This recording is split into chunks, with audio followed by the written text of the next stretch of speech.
Good afternoon, since Wednesday, February 29th, Thursday, February 29th, we're gonna continue our.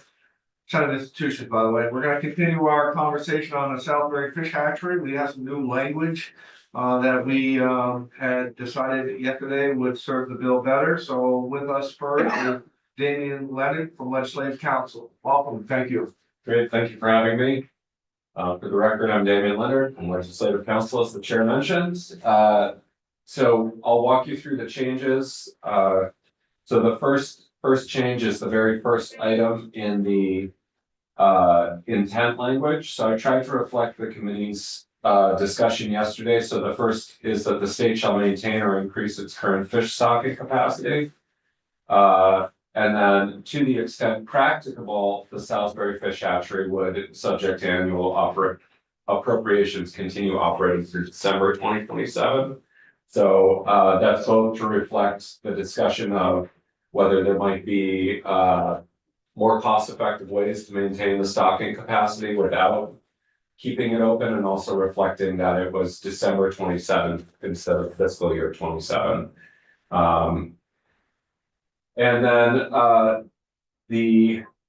in number 4, what I've done is started to break out the intent language a little bit more.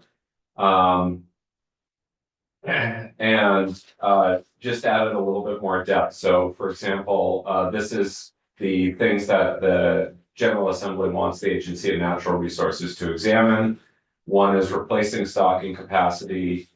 And I really should say, replacing the stocking capacity of the Salisbury Fish Hatchery with increased stocking capacity at one or more state or federally operated fish hatcheries. And then establishing additional egg production at other state fish hatcheries in number 3. This is slightly different language to replace any egg production lost due to closure of the Salisbury hatchery. Going to page 2. This is again reflecting the discussion of alternative approaches. So utilizing other innovative or more cost-effective approaches for replacing any lost stocking capacity due to the closure of the Salisbury hatchery. So those are things that it is the intent of the General Assembly that ANR would examine. And then 5 would be ANR shall examine options for limiting any negative economic impacts, not just economic impacts, from the potential closure of the hatchery, including impacts from reduced fish stocking on fishing and tourism, and impacts from the loss of staff positions at the Salisbury Fish Hatchery. And then in 6, the hatchery, it is the intent of the General Assembly that the hatchery would only close if it is unable to secure an NPDES permit, or NPDES, as I learned yesterday, to continue operations after December 2027, or if the stocking capacity can be replaced in a manner that is more cost effective than the upfront and operating costs of the improvements necessary for the hatchery to obtain the needed permits. The annual report language in the second section is largely unchanged on page 2. On page 3, let's see. We've added the words including estimated costs to 2, 3, and 4 at the very end there. So that we're again tracking cost effectiveness. Number 4 is brand new. That's the potential reporting on the potential to employ innovative or more cost-effective approaches to replace lost stocking capacity, and then options for again limiting negative economic impacts. And I've described focusing on reduced fish stocking capacity, the effect of that on fishing and tourism, and impacts from lost staff positions. And then the placeholder language has remained unchanged, except to clarify that it's fiscal year 2025, not 2024. That was a typo in the earlier draft. That is the very quick walkthrough. Any questions? Smitty, did we get those right? What we put in there? Yes. Is that what everybody wanted to see? Even better.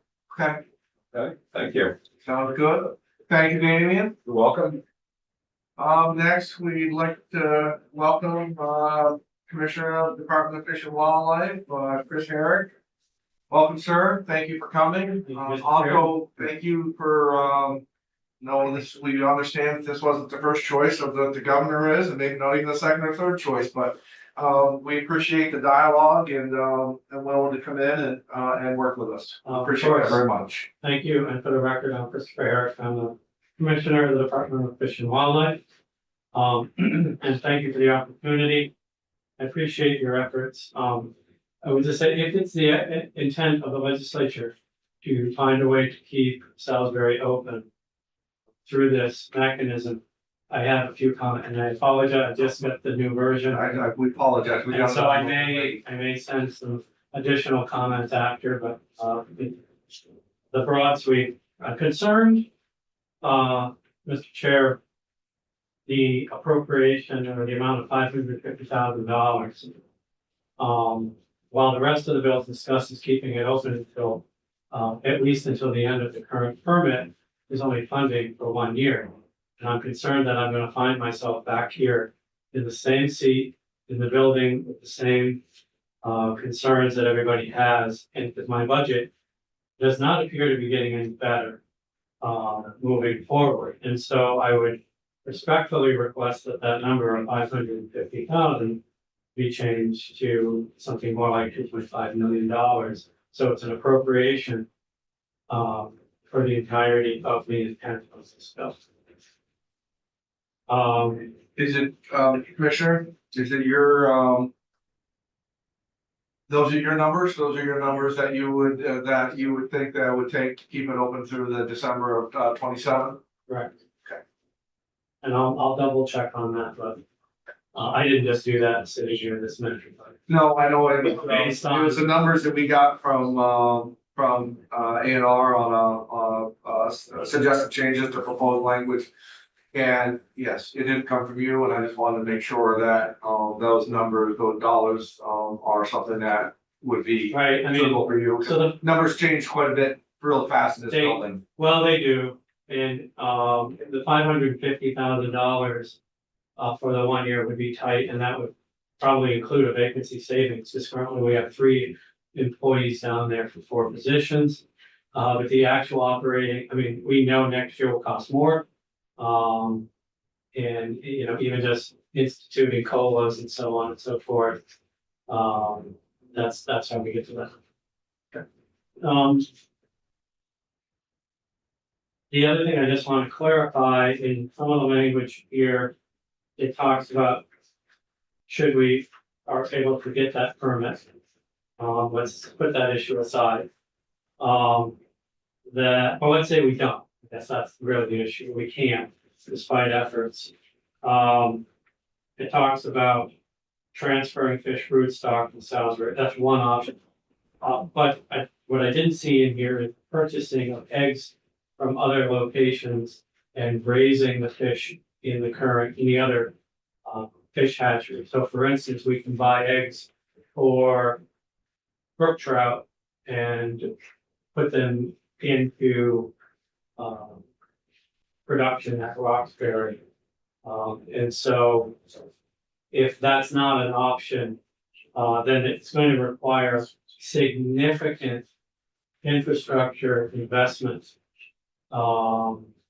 So I just want to make sure we're not closing the door to that option. Well, I hope that we're not, and that's not our intent to, and I Okay. mean, And again, I just read this, Senator, yep. and And I think in section 2 on page 3, or number 2 on page 3, the potential for transferring the stocking capacity of the Salisbury Fish Hatchery to one or more state operated or federally operated fish hatcheries, including estimated cost. But I think we have better than that in there. Which our intent is to allow you flexibility on any way that you can cost effectively produce the stock needed to keep your levels up as high as what it could be. correct. Kind of Okay. looking for the language. So our intent is not to, you find it, Senator. Well, just on the next page, on page 2, the top of it is number 4, utilizing other innovative or more cost. Exactly. Okay. That's what I'm As looking long as that's the Yeah. intent. But what I would say is, if there's this specific thing, I don't see the harm in putting it in. here's the harm. I wanna leave it as open as what we can, and Oh, that's yeah. really what I As want. long as that's the agreed upon Yeah. intent, Right, All right, then I think it leaves it wide open. Right. It could be a mixture of any of these. absolutely. and I wasn't suggesting to take away number 4, I was just suggesting to add that I, process if you Commissioner, think if it you is like. read that, and I'm sorry, Senator Harrison, I apologize, spoke over you. If you can find language that you would feel more comfortable as far as after you're reading the bill, as far as keeping it, your options open. We are not trying to restrict in any way, and it's not the intent of the committee or this bill to restrict in any way. That you can find, better ways to appreciate do your that. job. We don't wanna be so instructive to where we are handicapping you from doing the best that you can do. well, Senator, I appreciate that you would rely on the judgment and scientific knowledge of the people that work at the department. That's refreshing. What else are your concerns? The only other thing I'd say about the funding. Yeah. Is if it comes over to me as capital fund, it's gonna be a non-starter for us. We just don't have the capacity to free up other funds, and so that's just, it's operational and personnel. I think we've gotten by that by changing it from our original thought process of calling it appropriated from the general fund. So if it's appropriated from the general fund, it should be able to be expended by, now I've said that we do have $640,000 of unexpended funds in our capital bill. I think that's just more than for anything, it's just to get the discussion going that there is monies available some way, somehow. And again, it is the committee's wish after, a lot of discussion, is to make this as flexible as we can.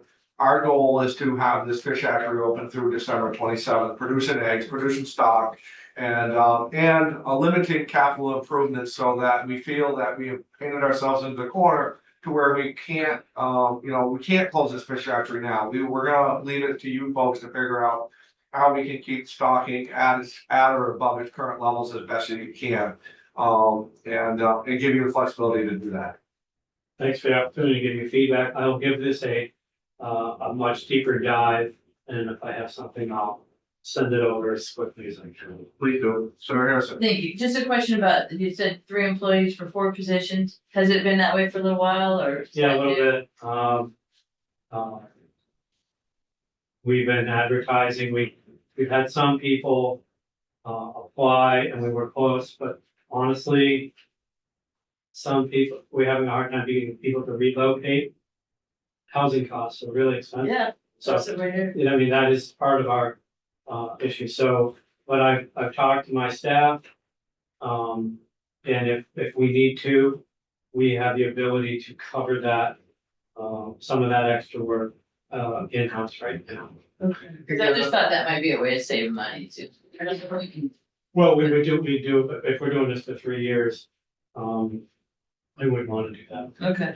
Again, the flexibility is in there for you folks to figure it out. We've kind of given a directive of what our reach is. And not to repeat that, so our hopes is that you can find more innovative ways, and if it, and I guess talking offline with the secretary, especially about the positions that could possibly be allowed to be elsewhere, and receive maybe some federal fundings, or we don't want to miss opportunities with that. If in the way that you can find more innovative ways, and it means that you are able to cut one of those employees loose to fill one of those other positions, so be it. Again, we're being wide open as far as how we can get there. We just want it to, we want the stocking capacity to remain at or above current levels. Understood. We have some more guests in the room. We have. You all set with me? I apologize. Yes, sir. Thank you very much. Thank you You're for your all set. time. Thank you very much. Have a great week off. Thank you, Commissioner, for coming in. Senator Bray, any comments? For the record, Senator Spray, Chair of the Natural Resources and Energy, and also an Anson County resident. As a matter of fact, I toured the fish hatchery with Commissioner Harris this summer. So I just want to express my appreciation to the committee for looking for a way to keep this going, I mean, I think.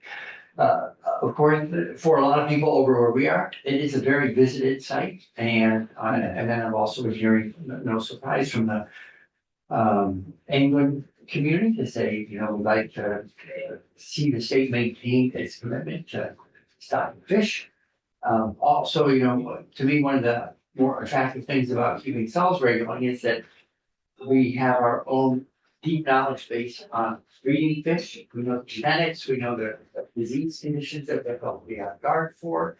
So it's a reliable way of maintaining those fish stocks. I do have some concerns if we went out of state. I think you've heard them probably from other folks, like what you end up with in terms of potentially unintended consequences around genetics of bringing in other fish or disease that can come in with other fish. So, and then the other thing too is, buying in from out of state might be something that looks attractive at the moment, but what are those costs going to be over time? We'll have no control over it. Whereas when we run our own facility, we already have a long history. I think that's been there since 37, I think 30, something like. It's been there for a very long time.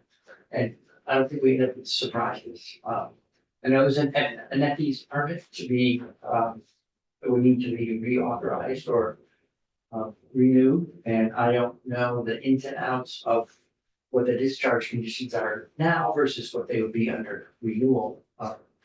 But we have many ways that we invest in water quality through many different funds and programs. And we'd love to see us, I think there's, my understanding is that there's enough flexibility in the ways that we work for clean water in the state that it could also overlay with helping the catastrophe stay in compliance with federal law.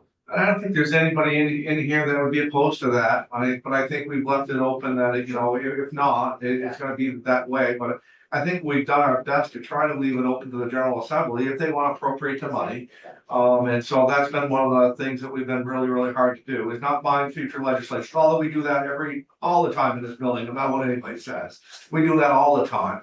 But I think to keep all the stakeholders together, which are very important. I mean, we had to go around and knock on a lot of doors to make sure that, that we could get a complete agreement on this and get it out there before crossover reports and then some tight years. So, I don't think there's anything in this bill that's gonna keep it from, if the General Assembly so desires, as long as they comply with the permits. I mean, we have a lot of your folks, we have a lot of Jared's folks, I mean, we have a lot of the, the Federation's folks.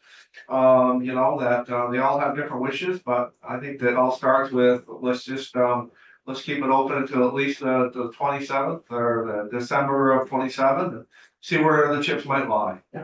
Well, thank you for, thank you again for, being so supportive, friendly, helpful on it. And also, you're buying us important time to make a more considered decision. Because I think that from my vantage point, for many people, this was a surprise. Yeah. And it seemed rather abrupt. So, well, thanks for setting us up to have more information. We can decision down the road. Thank you. Thank you so much. Thank you for coming in. Appreciate it very much. Thank you. Yeah. Mr. Carter? Yes, so Jared Carpenter from Montreal Limited. I can take a seat, but it's just very quick comments. Come on. All right, well, Yeah. be very quick. I don't have any No, specifics. you're fine. It's all good. You're here. Like to hear from you. Make sure that you're on board with it. Now that I'm thinking about it, I think this is the first time I've testified in front of this committee.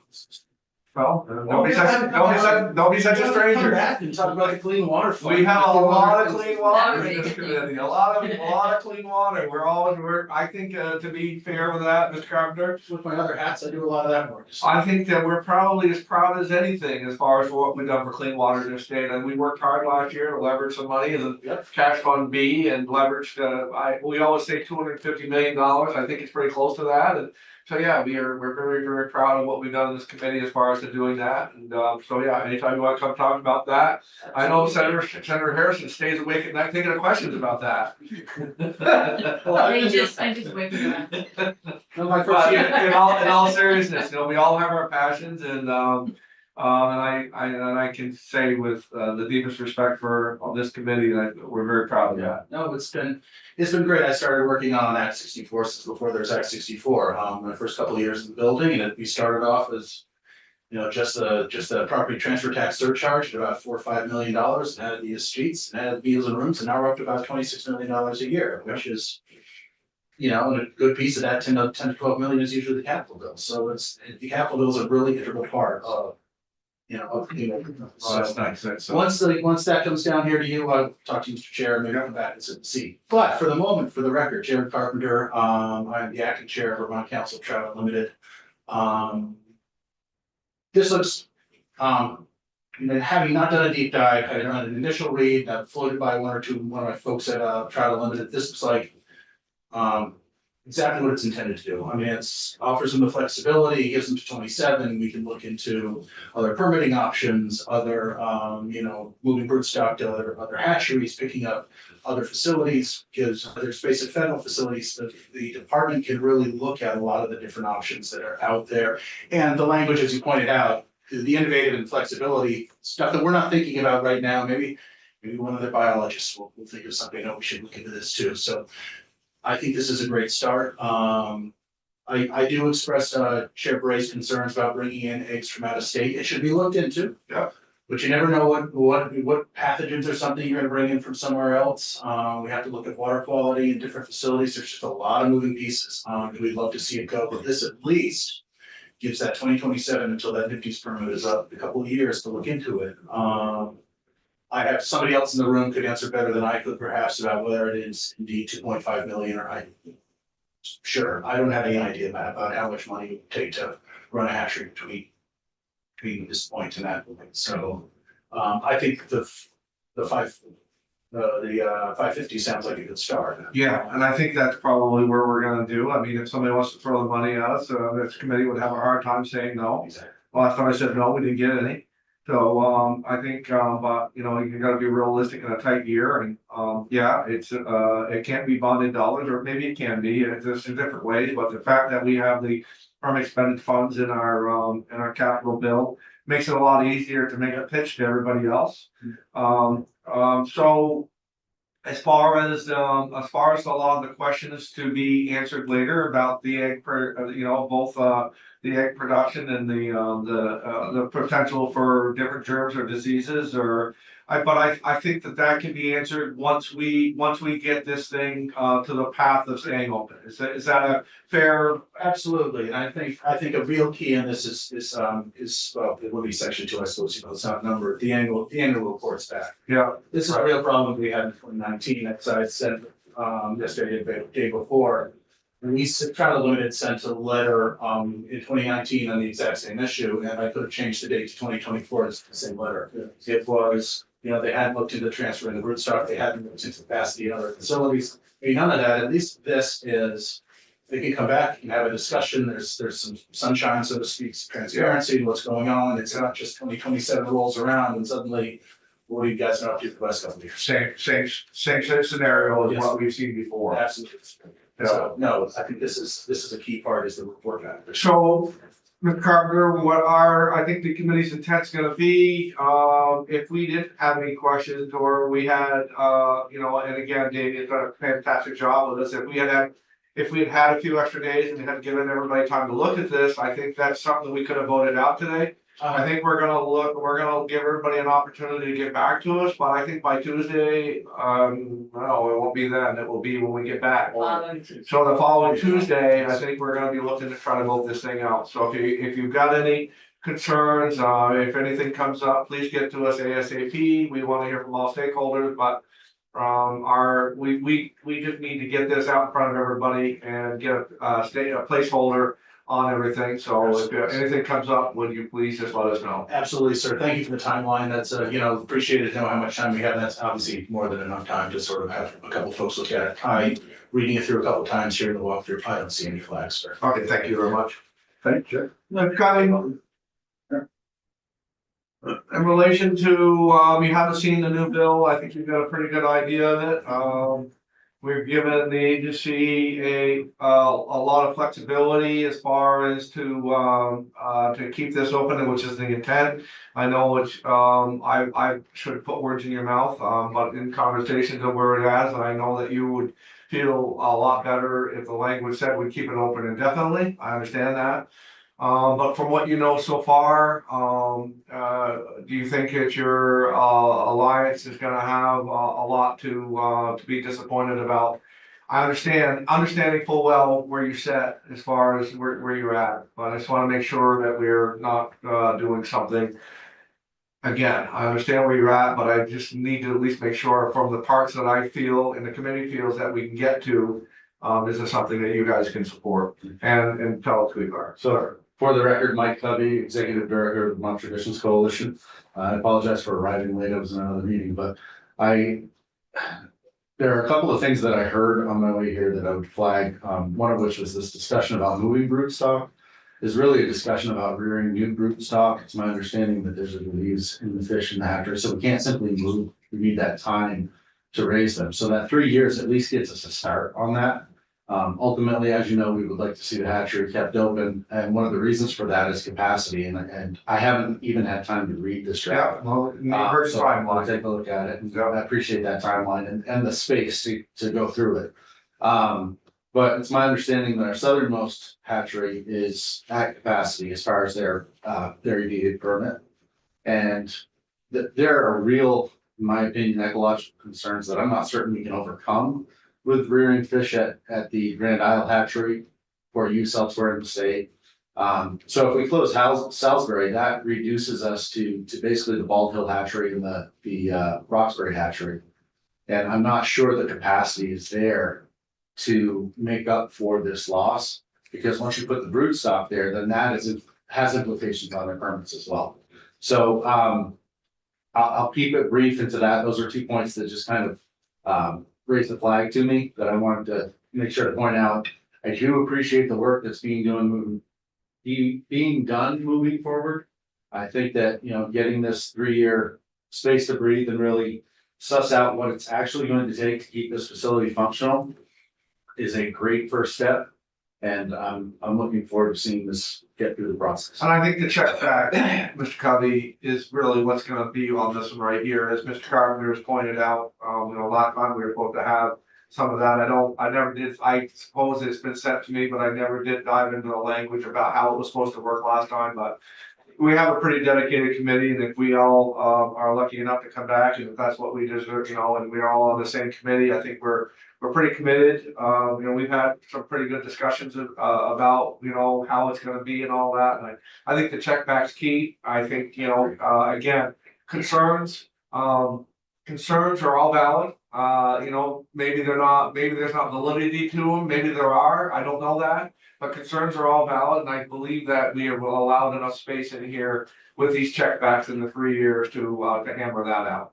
The one thing I would caution against, and again, I haven't read this draft, but I would caution against anything that could be interpreted as giving the department permission to close the hatchery, because there is a statute, and I can't recall the number of that statute off the top of my head.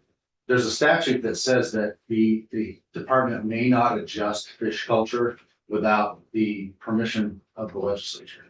So I would retain your ability to control that and ensure that there's no language that can be contemplated as giving permission at this time. What I'm most comfortable about this language is that we have given them no permission to do less. We have said at or above, Yep. and it's in there in a couple different ways, so. I think that I'm comfortable with that language. I believe the committee is comfortable with that, and so we take that. And again, I think the timeline buys us time to make sure that we, I hate the word to say hold their feet to the fire, but I think there's enough accountability in here to where we can point back and live to have discussions another day. I think that's wise language. Thank you. Thank you, everybody. Committee, any more on that? Okay, you guys all go to the I timeline? have so many questions, but I didn't ask them, because I learned else not to. Well, I think you're gonna be able to have. I'm gonna learn more about fish. Yep, there you go. Thank you. Thank you, Mr. Chairman. Thank you. Thanks. Yep, so. Jamie, you good? I am. You heard the timeline, that's good? Yes. Okay, so can you hear it? Yep. So I'll just point out for, and I'm sorry, Mr. Cutler, on page 2, line 8 through line 15 makes it pretty clear. There's only 2 ways that the hatchery will close. One of them is if it didn't get a permit. And secondly, if the stocking capacity can be replaced in a manner more cost effective. So we're not necessarily giving anyone permission to close it, Right, absent those 2 provisions. right. You know what, but we might wanna add more language to that, just to be double, yeah, I think it's pretty clear. well, What I don't wanna do is I do wanna maintain the flexibility. I do, because at the end of the day, it might be in the best interest to do it, if they can do it elsewhere. And I think that we've worked hard to get the flexibility in there and to, I mean, we're not. And by all means, Senator, I'm not even saying that you're even applying this, I'm just gonna make a statement.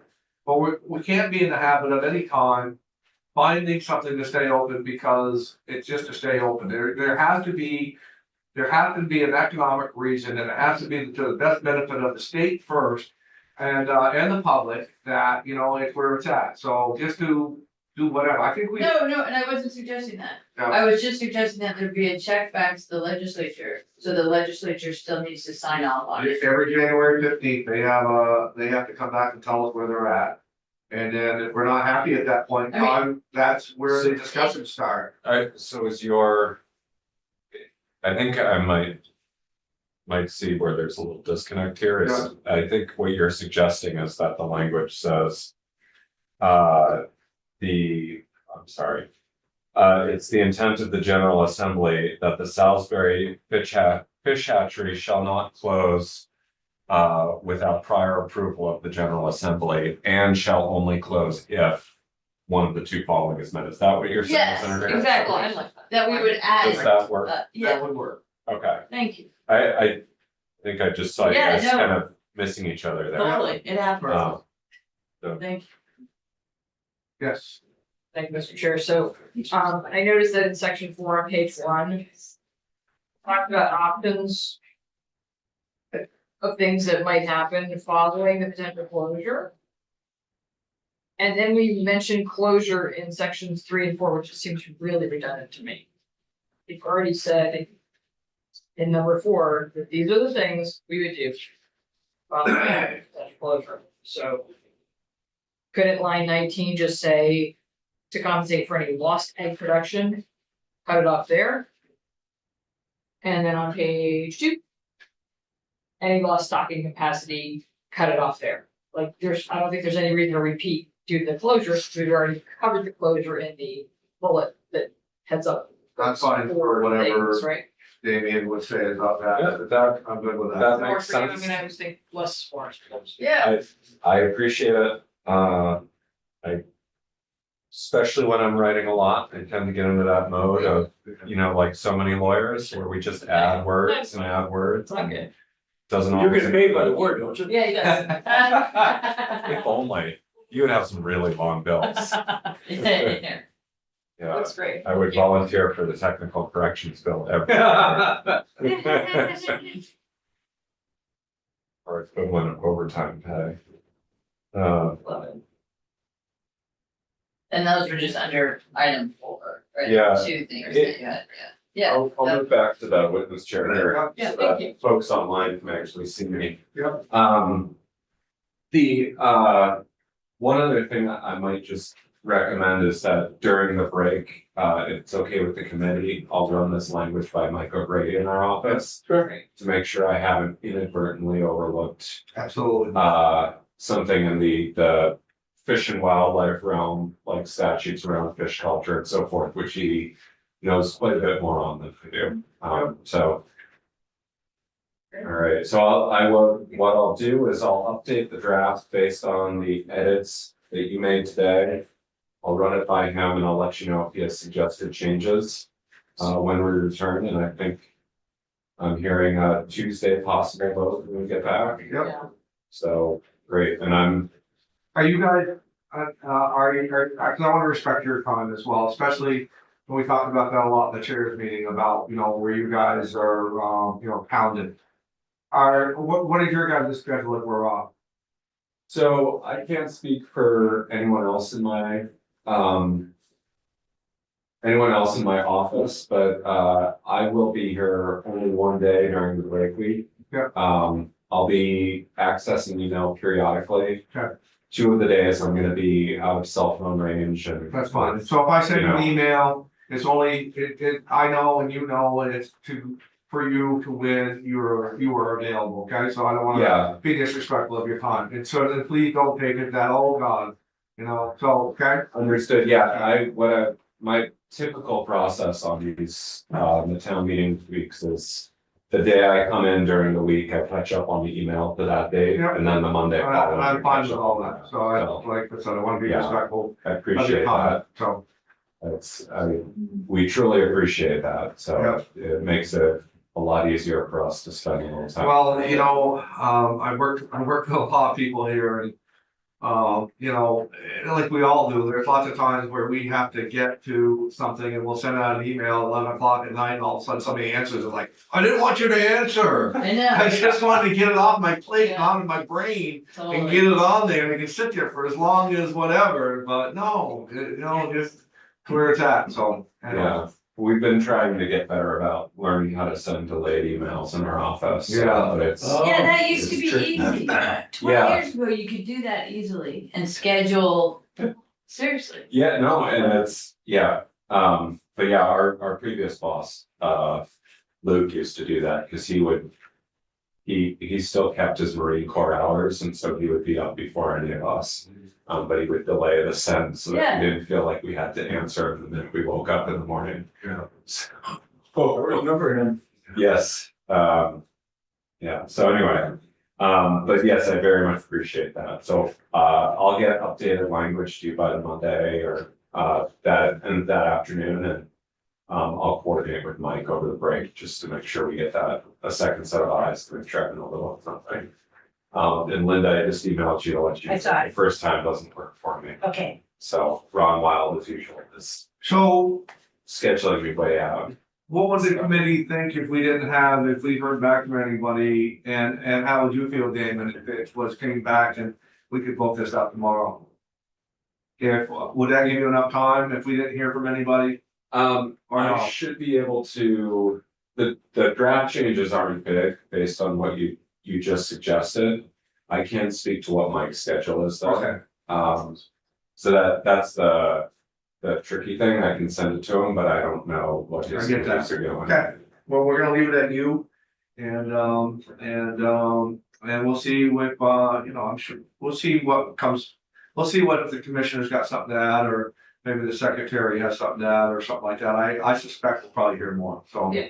that's why, so. Sounds good. Well, do you want the ability to vote it out tomorrow? I'd like to if we Because didn't have I any. mean, we're saying it on public, but Right. it could happen, Right. and Well- if Mike O'Grady can, We'll look at it we'll see before how it then. all goes and all that.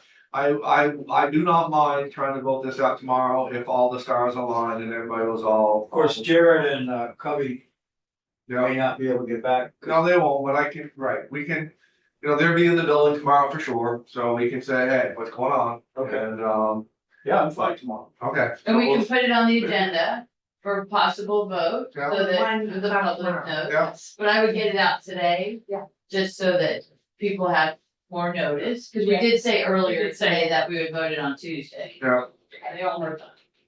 Yeah, well, I'm available tomorrow too. Okay. I'll get the draft turned around this afternoon and then get it Join to us our at 1? editors and, You can join us at 1 tomorrow. I think so, yeah, I think. I mean, knock on wood, I have a relatively quiet schedule tomorrow. I'll send an email both to, Mike Covey and to Jared Carpenter.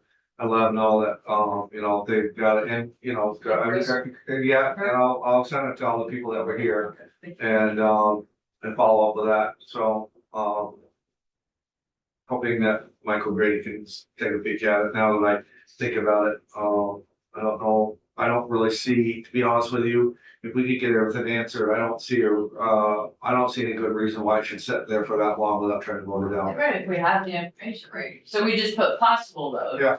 And then we Yeah. cover all the bases. Okay, Thank you, Thank you. thank you very much. Thanks. So that will be on the agenda momentarily. Yeah, sounds good. thank you. I'll see you Thank tomorrow. you. Thank you, Davey. All right, have a good one. Yeah, appreciate all the work you've done on this. Oh, my pleasure. Okay, committee, I think unless there's anything else that, make sure we look at the agenda here. I think it was all good. Good work. Yeah. I think we got a good bill Yeah. going and, It's kind of good to do a bill. well, it's kind of fun. Okay, Did you talk find about out this. about that? We- Is it Yeah, up there? yeah, it's our bill. And it's up there? Yeah, it's up there. It's you our know bill. about that, S Brian? 58. We have a S, is it on the wall? Yeah, it is.